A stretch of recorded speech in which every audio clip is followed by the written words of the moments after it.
ایران کے بادشاہ نے اپنے بیٹے کو پڑھانے کے لیے ایک استاد صاحب کا بندوبست کیا۔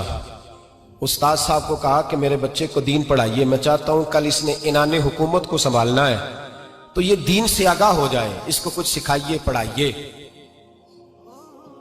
بہت نیک بزرگ بڑے درویش عالم پڑھانے لگے، اسباق مکمل ہو گئے، دین کے اسباق قرآن مجید پڑھایا، احادیث طیبہ کا درس دیا، اصول فقہ سے روشناس کرایا۔ جب بچے نے مکمل تعلیم حاصل کر لی اور آمین ہو گئی، دستار ہو گئی، فارغ ہو گئے، تو پھر ایک دن استاد صاحب نے کہا بیٹے کل تم نے ضرور آنا ہے، کچھ بات کرنی ہے۔ شہزادہ گیا ملنے استاد صاحب سے، استاد صاحب نے کنڈی لگا لی، ہاتھ میں درہ پکڑ لیا، مار مار کے پورے وجود کو زخمی کر دیا، کوئی غلطی نہیں، کوئی بات نہیں، مارا۔ اب بچہ آیا آ کے بادشاہ سلامت سے کہا کہ ابا جی سمجھ نہیں آئی، بڑا مارا ہے استاد۔ تو سیانے تھے نا بادشاہ، یہاں تو قاری صاحب روز کٹہرے میں کھڑے ہوتے ہیں، مولوی صاحب آپ نے میرے بچے کو کیوں مارا ہے؟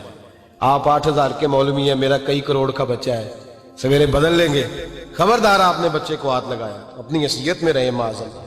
جو قومیں استادوں کو کٹہروں میں کھڑا کرتی ہیں وہ ترقی نہیں کر پاتی، جو استادوں کو کٹہروں میں روز کھڑا کرتی ہیں۔ کہا ابا جی بڑا مارا ہے، تو والد بڑے سمجھدار تھے، کہنے لگے بیٹا استاد باپ ہوتا ہے، وہ زیادتی نہیں کرتا، کوئی بات ہوگی میں تیرے استاد کو کٹہرے میں نہیں بلاؤں گا۔ اماں سے بات کی، اماں کہنے لگی بیٹا میں تیرے باپ سے کیسے بات کروں، ڈر آتا۔ وقت گزر گیا، 22 سال بیت گئے، 22 سال گزر گئے، بادشاہ کا انتقال ہوا، شہزادہ تخت پہ بیٹھا، پہلا حکم یہ دیا کہ میرے استاد کو بلاؤ، پہلا حکم۔ استاد جی بوڑھے ہو گئے تھے، چھڑی کے اوپر ٹیک لگا کے آئے اور بھویں سفید ہو کے جھک گئی تھیں، یوں آنکھ کھول کے بڑی مشکل سے دیکھا، کہنے لگے شہزادے حکم ہو۔ کب میں شہزادہ نہیں، اب میں بادشاہ بن گیا ہوں۔ استاد جی 22 سال بیت گئے، آپ نے مارا تھا، پر وہ درد چونکہ زیادتی کی تھی، میرا قصور کوئی نہیں تھا، تو نہ میری روح سے درد گیا ہے نہ میرے جسم سے گیا ہے، میں بے اختیار تھا، پوچھ نہیں سکتا تھا، آج با اختیار ہوا ہوں۔ سب سے پہلے پہلا حکم آپ کو دیا، بلایا ہے، بتائے کیوں مارا تھا، کیوں مجھے مارا تھا، میری زیادتی بتائے۔ تو استاد، بوڑھے استاد کی آنکھیں آنسوں سے بھر گئیں، کہنے لگے بیٹے بس آج کے دن کے لیے مارا تھا، یہ جو دن آ گیا نا میری زندگی میں، اس لیے مارا تھا، یہ میں چاہتا تھا میری زندگی میں وقت ہے، آج کے بس میری مراد پوری ہو گئی۔ کہا صاحب کس لیے، مجھے بھی سمجھائے۔ آپ فرمانے لگے کتنی دیر ہو گئی تجھے مار کھائے ہوئے، کتنا زمانہ بیت گیا؟ کہنے لگا 22 سال۔